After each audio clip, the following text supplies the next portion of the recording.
Hello and welcome to episode 67 of When the Flames Go Up, the ATFC podcast. Aldershot are back to winning ways for the first time this season with 2 wins over the August bank holiday weekend. And tonight on the pod, or as you listen, it could be the morning, it's Guy, Julian and Charlie and myself. We've also got some thoughts because we missed a week due to the Wednesday night kickoff. It just doesn't really work logistics-wise. We've got the thoughts of Guy, Ian, and myself from the games before that, which were so long ago. What were they? Boston United, Eastleigh at home, which were 3-2 defeats, famously. So yeah, you'll hear those come, and we'll start with those, and then we'll go into the full episode, and then that'll be it. So thanks for listening. If you're going to both Gateshead and Truro, get in touch. How are you doing it? What's the vibe? You know, you could turn that into a full British Isles trip if you really wanted to. So yeah, get in touch, atfcpodcast@gmail.com or wherever you see a post about this episode. Enjoy the episode and up the shots.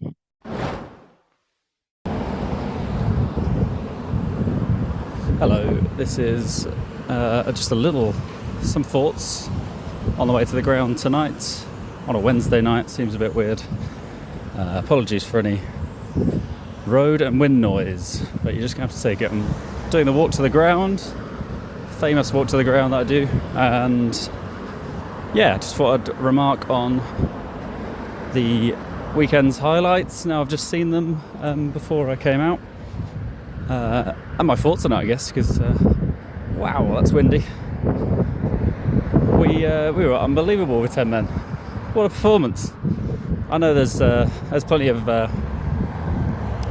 bad things that we could focus on about the red card, which was a clear red, out of control. I know it's not endangering an opponent or trying to, but nonetheless, if you dive in, slide and tackle for a bouncing ball, then you're asking to be given a red card.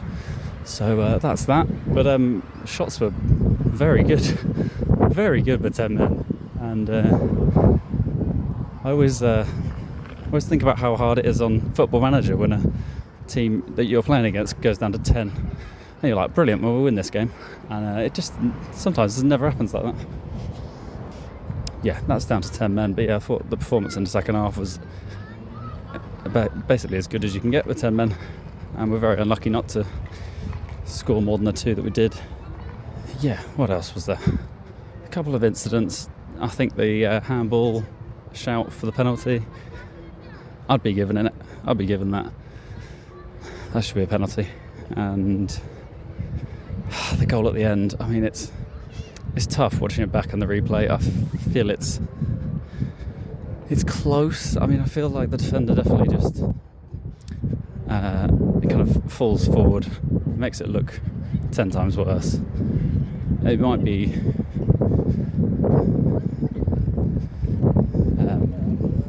the foul on their defender rather than the goalkeeper.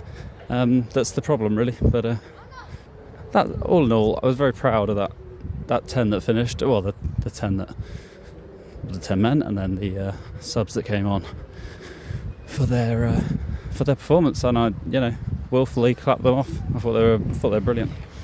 So yeah, on to tonight, hoping Aldershot can get their first win of the season. All the while, Woking and Reading are yet to get a win, which is quite funny. It would be funnier if we had some points, so hopefully we can laugh at it after tonight. Hi Will, Ian here, just back from the Eastleigh game and a third consecutive 3-2 defeat. Those of you wondering what the odds are on that, then I reckon about 17,000 to 1, based on the normal pre-match price of a 3-2 is usually about 25 to 1. Anyway, as I said in the WhatsApp group and on Twitter on Saturday, we aren't going to achieve much this season if we need to score at least 3 goals just to get a point. The personnel at the back has changed, but the style under formation under Tommy stay the same, and it seems like whoever plays there will be vulnerable to conceding regularly. Boston Saturday was such a poor start. It took 20 minutes to give the Boston keeper a touch of the ball, and we were already 1 down by that time. Not long after, Theo made his needless challenge and was deservedly sent off. Too many people still saying that he got the ball, but he was well off the ground, and getting the ball when you take the man to hasn't been allowed for many, many years now. Aldershot showed good fight with 10 men, but the other 2 goals were just too easy for the Lincolnshire side. It was good to see Abrahams open his account, and we were wrongly denied a point, I believe, by the referee, who disallowed a late goal by thinking that Thomas had fouled the Boston keeper, when on replays it looks much more like the Boston defender colliding with his own keeper. On to Eastleigh tonight, I felt we started much better than Boston. Had some early chances, the excellent effort from Barrett just going wide, but we seemed vulnerable on the counter, and there were a few times before the Eastleigh opener that they had other chances that they probably should have converted. I missed the second and the third goal, I'm afraid, catching up with pod regular Guy at the East Bank bar. But we came back into the East Bank just in time to see Aldershot earn a penalty, which Ryan Hill nicely hit into the top left corner to get it back to 1-3. And then 20 minutes later, we have another penalty awarded, which is also converted by Hill, a bit lower this time. Momentum at this point was then with the shots. There was plenty of effort, and with Eastleigh down to 10 for a silly 2-footed lunge on Marcus Dewhurst by Paul McCallum, and a minimum of 9 minutes added on, I really felt like we may be able to get a point, but it wasn't to be against an Eastleigh side desperate themselves to hang on for their own first points of the season. On to Solihull Saturday, and I'd just now be grateful for anything and not conceding 3. Hopefully we can get a scrappy point in a 1-1 draw and bring that back to the home game for Morecambe on Monday, where anything less than 3 points will be a massive, massive concern. Hopefully in that one we can do enough to get our first win of the season, if we haven't already got it against Solihull Saturday. Cheers. Hi, Will. So I've managed to just get back home from having watched Aldershot take on Eastleigh, one of the few occasions I will probably get this season of being able to watch the shots in person, having come back to the UK for a couple of days, so taking advantage of the opportunity of it being a late summer evening and going and standing in the East Bank and experiencing what I had hoped would be Aldershot's first win of the season, but unfortunately it wasn't to be.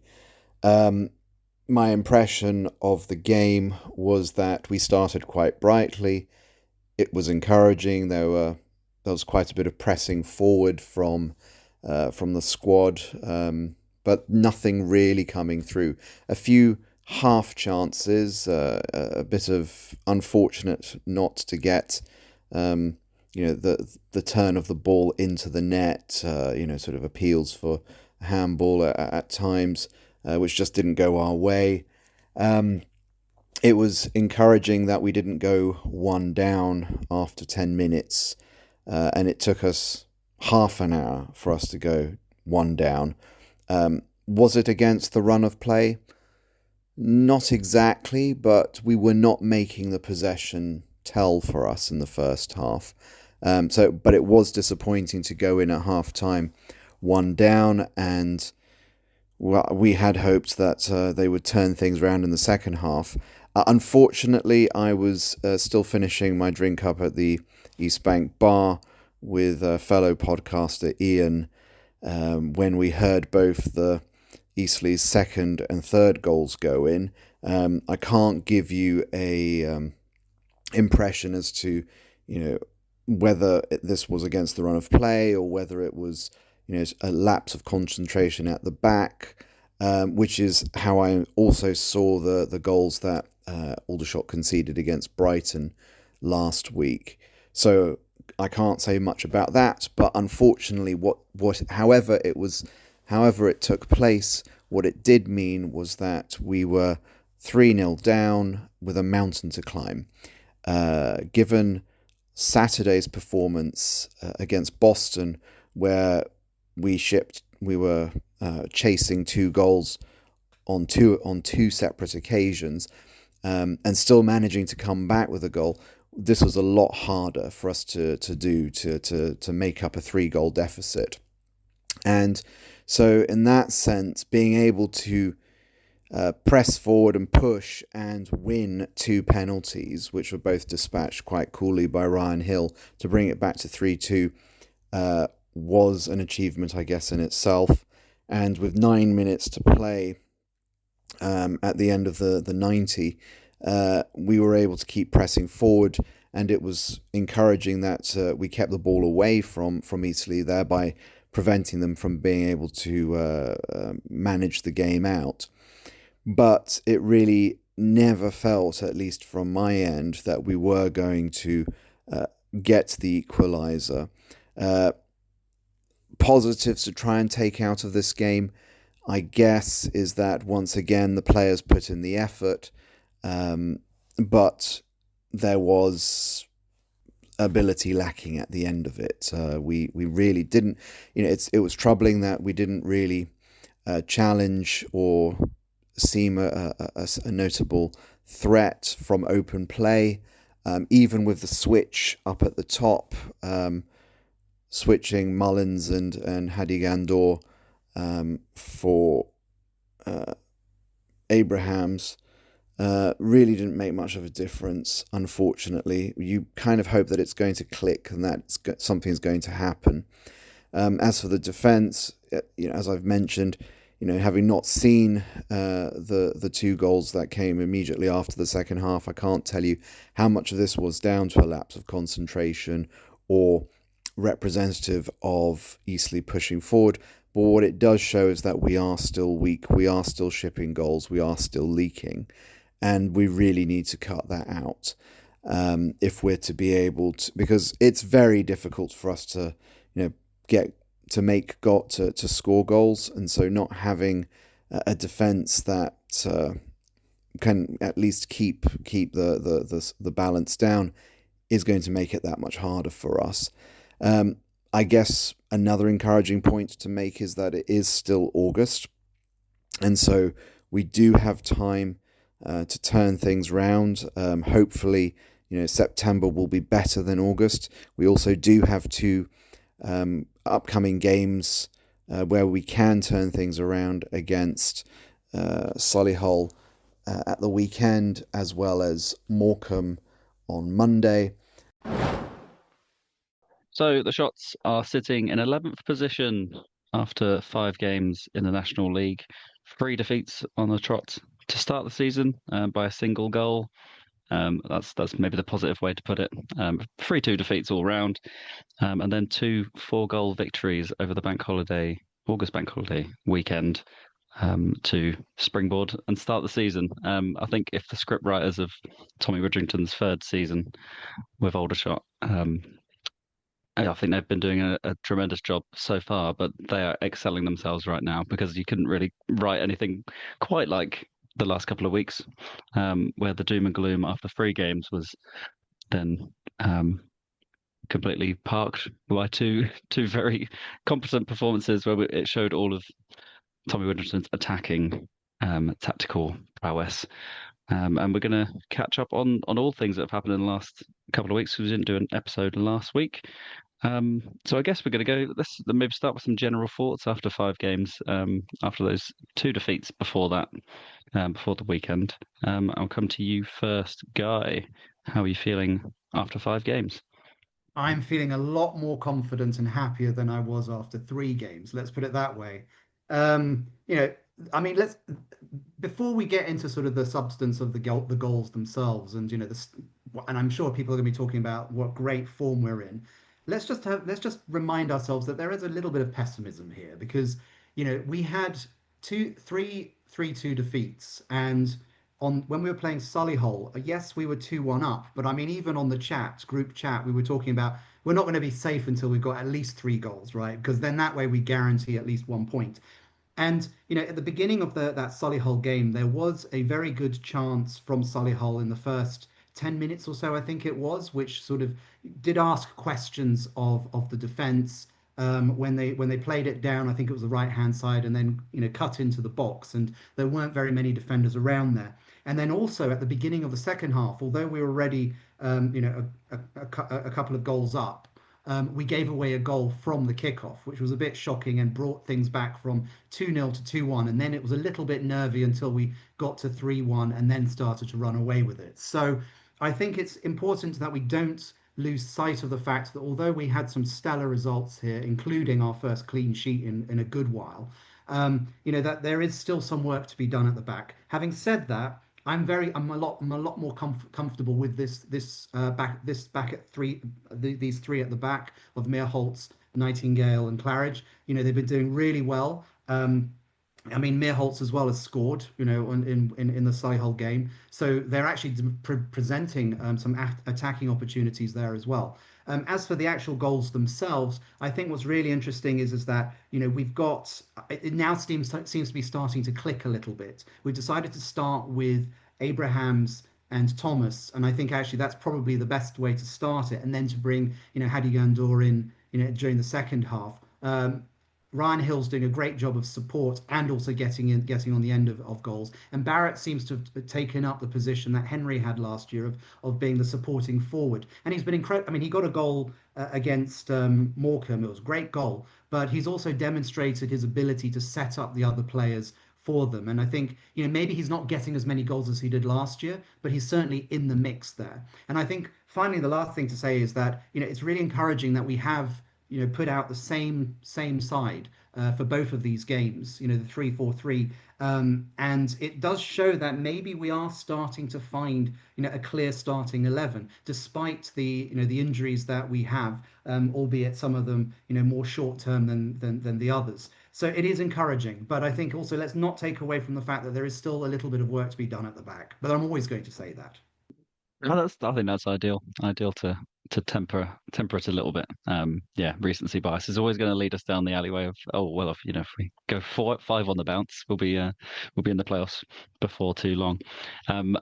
Yeah, and I guess but you're saying about the unchanged lineup. That was two games in a row for Dejan Tetek. After, I mean, I wouldn't have ever thought last season that he'd get to nearly 90 minutes. I mean, he got, I think, 80, was it? After he got his goal. And I mean, probably 80 of some of the best midfield play I've seen in years at the Rec. Charlie, I'll come to you. Your thoughts on the first 5 games of the season? Yeah, well, what a difference 4 or 5 days could make, really. I think after the third game of the season, after the Eastleigh game, I was extremely worried. Our defence was obviously leaking goals, 9 goals in 3 games, 3 consecutive 3-2 defeats. And I was really starting to think, had we recruited badly this season? What could we do to turn it around? But then immediately, the Solihull result was absolutely emphatic, and it was a real shock. It was a real shock to me, and I'm sure it was a shock to the 3 of you as well, and other fans at Aldershot and across the division as well. But so pleasing to get that emphatic win. I think the main thing obviously was, as much as it's great to score those 5 goals, we know this team can score a lot of goals. It's just about shutting other teams out. And although we let in 1 at Solihull, and it did give us that nervy moment straight after half-time, I'm really pleased with the fact that we managed to hang on to only conceding 1 and then follow up with a clean sheet against Morecambe. I think it was a great time to play Morecambe. Obviously, they had the absolute high of saving the club and obviously playing 2 days earlier and getting that fantastic win. And I think with their new team, no preseason, 2 days later, long trip, it was the ideal time to play them. And I think in the second half that really showed. And to get an emphatic 4-0 win was absolutely brilliant. I think if you'd asked me before the start of the season, 6 points from 5 games, how would I feel? I would have probably been maybe slightly disappointed with that. I'd say it's an okay start, but I think based on where we've come from after the first 3 games, you have to be really, really positive now. I like like Guy said, I like how the team is looking. The selection, really like the look of players like Archie Taylor now on the right hand side. I want him to stay there, and I think he has to be nailed on for the foreseeable future now. And it just, everyone just looks a little bit more comfortable. We have to remember it's a completely new, apart from obviously Maxi Mullins, who started a couple games at right wing back. It is essentially a brand new back five. And the likes of Nightingale, for example, he's not played a lot of football in the last couple of years. So there was definitely a bit of rustiness amongst the back three, in particular, the first few games. But now they're starting to look a bit more comfortable, and I'm really, really, really pleased with how we're looking. So yeah, let's bring on the next game, bring on Gateshead, and hopefully we can make it through on the Pats. Lovely stuff. Yes, yeah, that back line again coming up. Yeah, I think Claridge, he did struggle in those 3 defeats. I think, and Jed Mearholz, although looks good going forward, I think most of the time, because he can drive and he looks like a freight train when he gets up to full speed. But yeah, I think Claridge, Nightingale, and Mearholz in those last 2 games have looked reasonably solid, and that's good. That I'm gonna drop the word again, but we're gelling. There's some gel coming. And it'd be good. Obviously, we had quite a lot of back line changes last season, but hopefully, if we can, if I'm already seeing signs where that back three could stay together for a long period this season, barring any injuries, and that can only be a good thing for this team. And Julian, I'll come to you. Your general thoughts after 5 games. Yeah, thanks, Will. Yeah, sort of really positive. I think I said on social media at the end of last week that it really wouldn't surprise me if we went and got 6 points against Solihull and Morecambe. And the fact that they've been, I think the critical thing for me is they've been in all of those 3 losses. So every single one of those games, they haven't been outfought. They've come back. The biggest mistakes they've made, I guess, is that they went 2-0 down, I think, in all of the games. Can't quite remember. But that's the thing, is that they've had to fight their way back in, and they've always been in the games, and it really did feel unfair almost that they had no points after the first 3 games. So I was really confident that actually someone was going to get a bit of a hiding. I didn't know when it was going to be, but I didn't think, like Charlie said, I didn't think it'd be at Solihull, who were unbeaten. They had just gone to Carlisle and got a good draw up there. So it was a real shock to the system in how easy and straightforward the Solihull game was on Saturday. We talked briefly about sort of teams and team changes, and I don't really think that Tommy was quite sure of his starting 11 in those first 3 games. So many new players in there. Nightingale was on the bench to start off with up at Alty, and that was because, as Charlie again said, he's not had much game time over the last couple of years. But with that enforced change, with Jackson having to come off with a head injury, Nightingale had to start. And thankfully, since then, his understanding between Claridge and Mearholz has just got better and better and better. And I think, as you said, Will, I think that is something that if we can keep getting better, then it can only be a good thing. I always look at the spine of the team. So I'm really interested in what spine of the team. And if you look at any successful team, the spine is the key. And I think with Dewhurst, Nightingale getting better and better each game. You've got Hargreaves and Tetek, who are on fire at the moment. Barrett just behind the front 2. The spine of the team is looking really good at the moment. And again, just a quick shout out to Tetek. I think he's been magnificent in the first 5 games. And I'm wondering whether that's because he's probably had a decent pre-season, which is probably the first time he's done a full pre-season. And for him to go, like you said, Will, for him to go 2 games in 48 hours, he would be the one that, if you're looking to rest, I guess he would be the one that may be in need of a rest. But yeah, overall 6 points. Again, I agree with Charlie. I'm not sure I would have been entirely happy with 6 points, but bearing in mind the results in the first 3, to be second from bottom and now to be 11th, and to get a +8 goal difference in 48 hours is like what dreams are made of. Absolutely, and I think in both of those games, obviously the counter-attacking goal from Solihull's corner is brilliant. Tetek to Abrahams, and Abrahams set away Barrett, and then Barrett pulls it across. I mean, that is that's beautiful. And I think we showed signs, as you say, with the spine of the team looking strong, and obviously the addition of Archie Taylor, who's naturally a wing back, naturally able to stay wider. I think that gives us another option on that side. And Hill kind of almost comes in as a kind of another central midfielder sometimes from that left hand side, which is quite interesting to see how that's going to evolve. And obviously he can take penalties, so that's that's quite something to chip in with all of those. So yeah, but yeah, in those first three games, it was 2-0 down, 2-0 down, and 3-0 down against Eastleigh. So I mean, I think that is the recipe, just don't let them score first. I mean, and we win the games. Maybe that'll be the way for the rest of the season. But yes, good performance all around on Easter Monday against, as Charlie alluded to, a Morecambe side that kind of been patched together. They're still making signings now ahead of the season, but yeah, 2 games in 48 hours for a team that never played together was always going to be tricky. But you got to beat what's in front of you, and yeah, that's where we are. So yes, the Shots are, as I said earlier, 11th. Coming up next is a team on 9 points. Gateshead up in 8th position at the moment. They've had the inverse of Aldershot's start to the season. They have won 3, lost 2. They've got a minus goal difference. So read into that what you will. The Shots leading the scoring charts with 15 goals in 5 games, and not leading the conceding charts because both Gateshead and Woking have conceded 11 compared to our 10. And the only other thing I was going to mention, which Guy mentioned, the clean sheet. 11 league games since the last clean sheet. A 0-0. I can't remember if it was away or home to Dagenham Redbridge. I think it was at home, wasn't it? It was a really drab 0-0 at home. Yeah, not ideal. So yeah, Gateshead, and then on the following Wednesday, we're off to Truro, down to Cornwall.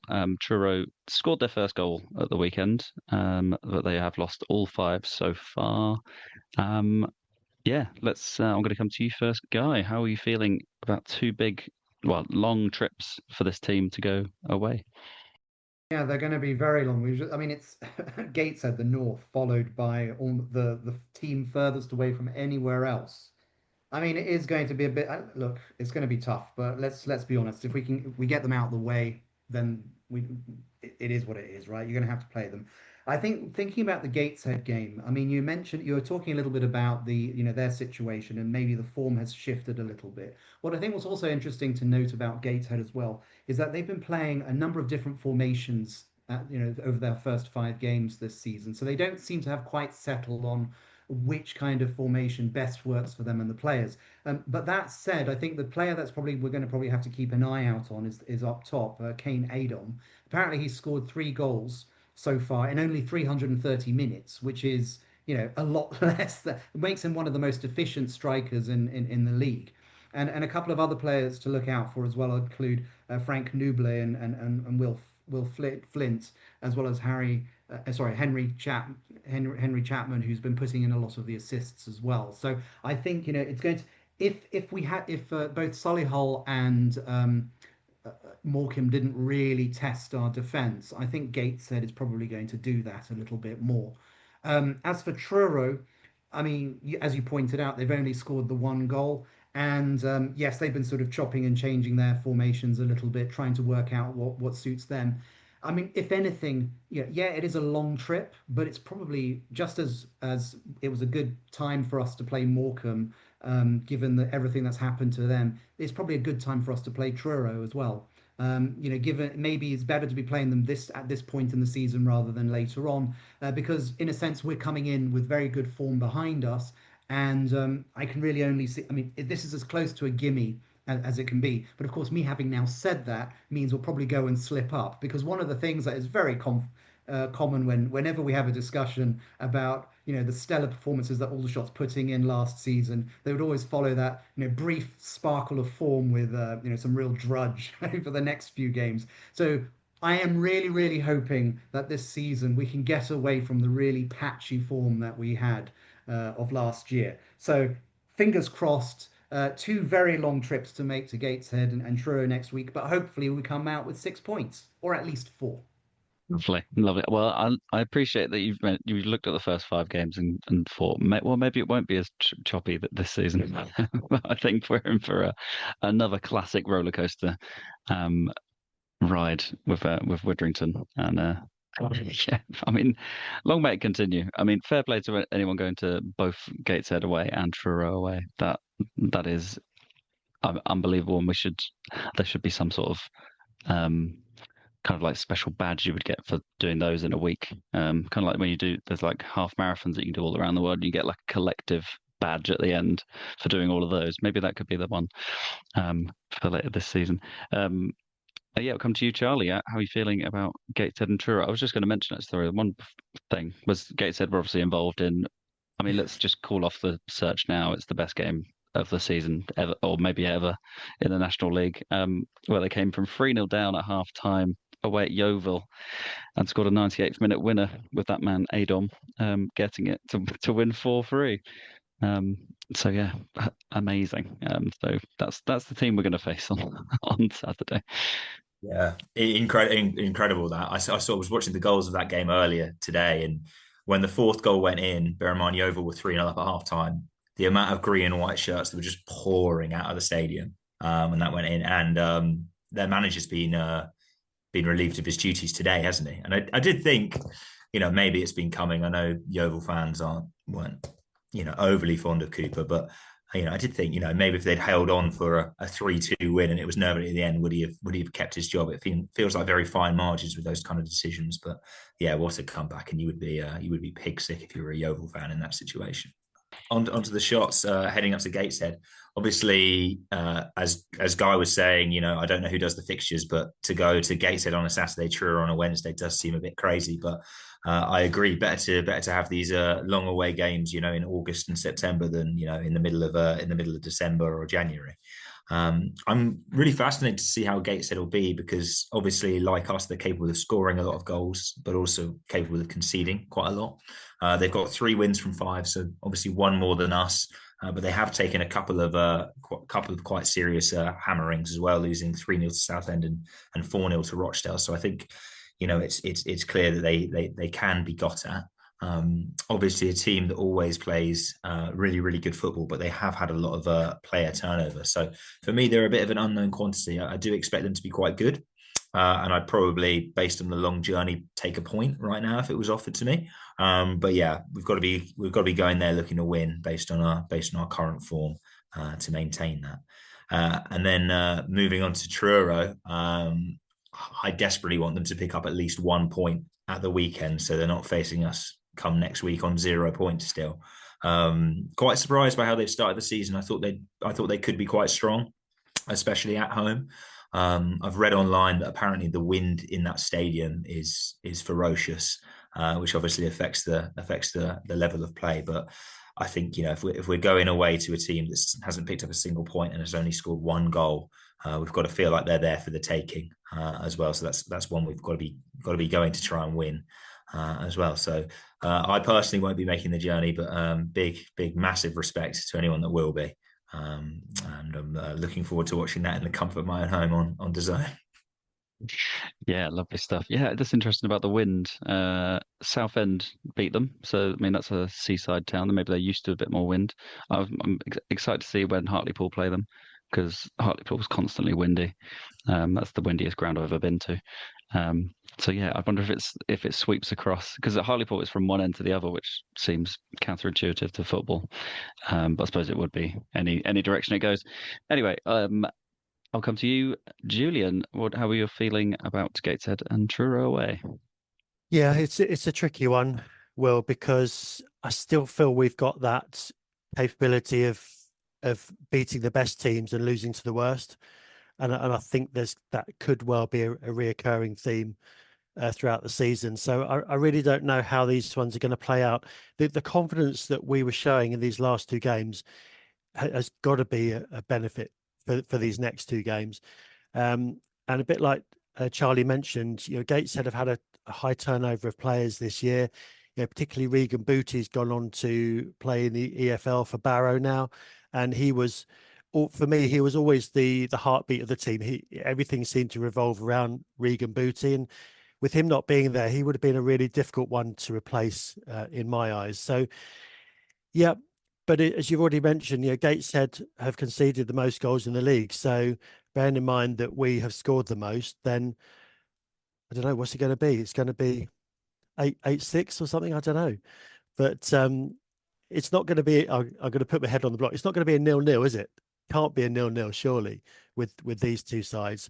So yeah, I really don't know what's going to happen at Gateshead, but I know we'll be in the game. And yeah, I think if we can come away with the point, then I think we'd be happy. Truro, I think, is going to be a tricky one, actually. Yeah, I think they're finding their feet, and I think they're going to be really difficult to beat. So again, I'm not really sure. Actually, can I have half a badge because I'm going to that one?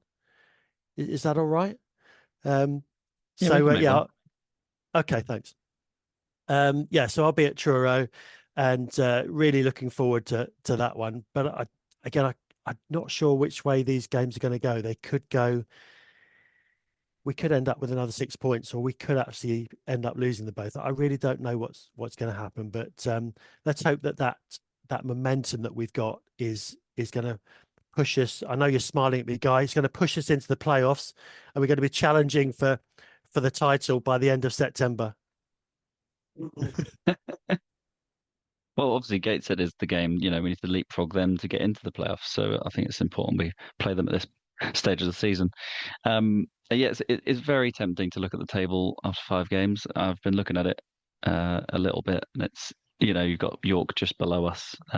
Of having only played 4 games, there's a few teams that are only played 4 because of the Morecambe situation.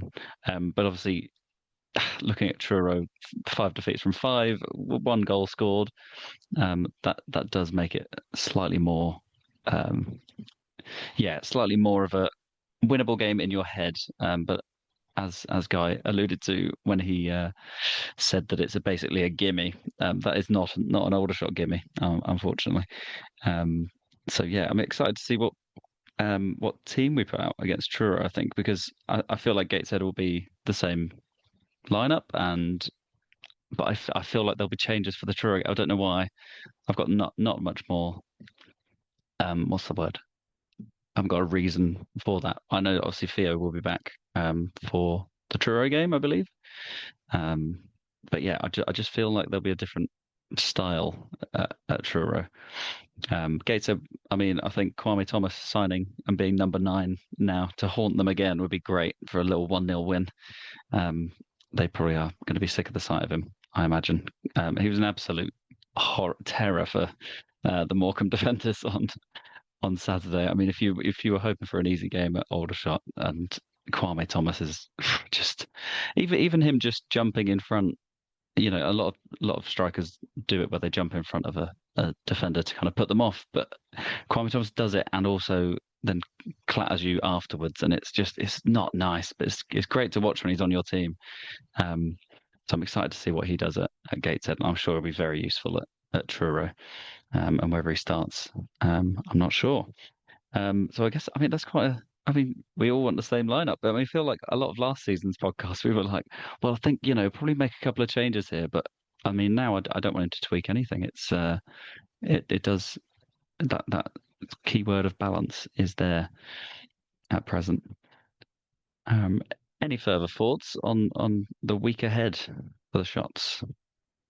Just thinking about the lineup element that you're mentioning, Will, and I do think there's a lot of value in, even though we're a winning team at the moment, thinking about the games where Hadi Gandil will be best to start ahead of Kwame Thomas, because I think Kwame is just he's so effective off the bench that there are going to be times where you want a Hadi Gandil to run at you for 70 minutes and then a Kwame to jump at you for 20, and vice versa. And I think they really complement each other quite well, maybe not necessarily playing alongside each other. So to be honest, it wouldn't surprise me, even though we've just won 2 games in a row, if Tommy did switch it up for Gateshead, thinking to maybe start with a Hadi, for example. And I've actually just read an interesting fact on ShotsWeb. Well, I think it's a fact. It's on ShotsWeb, so it might not be. apparently Marcus Dewhurst and Cam Hargreaves are the only players who started the game on Monday that haven't scored this season, which I think is an absolutely crazy stat if 5 games in. And I think that's assuming if Will Nightingale is credited with the first goal against Morecambe, because he did actually score it, but it was given to Claridge at the time. So that is 9 out of the 11, including the goalkeeper, who have already scored 5 games in, which is pretty crazy. That is crazy. And I mean, Duas went up for a corner. So if he goes up for a corner once every 5 games, he's got a chance of scoring. Although I was quite annoyed with that one. That was was that the Eastleigh game? I think it was, wasn't it? Well, yeah, with 3-0 down, back to 3-2. He went up and then he stood on the keeper. I was like, you're a keeper. Why are you not like jumping for the ball? Go for the ball. Wait for the ball to come in, then attack it. He was just standing in front of the keeper. I was like, that's like the most boring thing you can do in the box. And your keeper, I mean, I don't know. Maybe he's just not good with his head. I don't know. I was just going to say, I mean, just sort of leading on from what Charlie was just saying about, the choice between Abraham's and sorry, I mean between Thomas and Gandor. I think that they actually complement each other really well. I mean, not necessarily playing at the same time, but one after the other. What I've noticed that, I mean, we started out in the first few games with Gandor starting and then Thomas coming on, and in the last couple of games we switched that round. And I think that as you sort of, it comes to the point you were making, Will, about Thomas provides a real physical presence and sort of really stamps on the game from the start, against opposing defenders. And that's actually something that we've been missing a little bit in the last few years. We tend to have quite a young side, quite a slight side, and not a very physical side. So in a way, having a figure like Thomas really does like make that mark at the beginning. And then I actually think Gandor comes into his own in the second half when teams are tiring. And of course, Morecambe was tiring, but they obviously aren't as fit as other teams will be. But certainly, you start to tire in the last half an hour, and that's where I think Gandor becomes great because what he does is he runs down that wing before cutting it back. So I think that's a really good combination there. And so just the other thing I just wanted to make an observation about was because just having heard all the colleagues talking about Truro and how we might get a banana skin here, and that's I was looking at some of the data because as I pointed out earlier, we are running a sort of a 3-4-3, and we've been consistent in that. What's interesting about both Gateshead and Truro is that both of them have been playing around with their formations. Truro in the last couple of games has actually started trying to use a 4-4-2, and we don't tend to do so well against 4-4-2s for some reason. So, if they do decide to stick with that, then that could make for a more packed defense. It might lead to some frustration. But as long as we don't concede, I think we have a chance. I mean, this is always the danger of an Aldershot side. We have a tendency to score a lot, but we also leak a lot as well. So, after all that you've said, Julian, about it probably being 8-6 against Gateshead, it may well end up being 0-0. Just a point on that. Be interesting to see how Archie Taylor plays away from home, because certainly in the Morecambe game, particularly for his goal, he took a pass and then was bombing forward into found a beautiful space just inside the box and was in the right place at the right time to score. But whether or not he'll be given that license to bomb forward, the same as Ryan Hill down the left hand side, on a windy Saturday and Wednesday in Gateshead and Truro, I don't know whether that will be the case or not. We might have to just perhaps use Mullins in that situation, who's a little bit more, I think, defensive minded, perhaps. I don't know. It'd be interesting to see which way Tommy goes with that. Yeah, that is interesting. I wonder. I mean, I don't think he's actually been under that much pressure defensively, has he really? I think Hill dealt with Morecambe's number 7 really well on Saturday. To be honest, he did basically everything he could to stop him getting crosses. I can't remember really anyone trying to take on Archie Taylor. He's seems to be winning quite a lot of his tackles, but I appreciate he didn't in the first game of the season, the Altrincham game when we were pinned back. I mean, both of our wing backs looked kind of like, oh god, like they like they didn't like players running at them. So it'd be interesting to see when Archie Taylor gets someone jinking and trying to take him in inside. But the other thing I was going to mention on Archie Taylor, obviously the goalie, the goal that got disallowed against Boston, it was also him arriving in that exact same position to, just coming in off that side, and I think that's that maybe I don't know if it's a noticeable change from last season, but I think there is generally like more Aldershot players in the box. It is maybe my first 5-game observation. Every time we've got the ball wide, there seems to be someone bursting a gut to get in there, in addition to the striker that's already in there. And that probably is helped maybe by we've tended to be now 2 up front with Barrett in behind, whereas last season we would have Barrett kind of up top, but his natural position is to drop anyway, so he wouldn't necessarily be in the box waiting for a cross to come in to finish. So yeah, interesting to see how that looks. And I guess the only other thing I was going to mention was is Laurent Tolaj. One of the main reasons this podcast got started, I think. I'm glad I didn't call it the Laurent Tolaj podcast, but he would have. I think he'd have 3 seasons worth of podcasts material with his latest move. So he's stayed in League One, but he's with Plymouth now after, I think it was reported to be a 1.2 million transfer from Port Vale. And he's taken the number 9 shirt there and played on, was it Monday? Yeah, they must have played on Monday. Played on Monday. So I'm very, happy and sad as always. Cool. Well, I think that's about it for this week. We've covered off the last 4 games, and we'll be back probably not next week because it's another Wednesday game, which is a nightmare. But we'll be back after. God, so many games ahead. I'm not meant to think this far ahead. Who's after that? Does anyone know? September. Brackley at home, probably after that one, which will be ahead of Carlisle. So another big away game to look forward to. Thank you, Guy. Thank you, Julian. And thank you, Charlie. Thanks, Will. Yeah, cheers, Will. Yeah, thank you.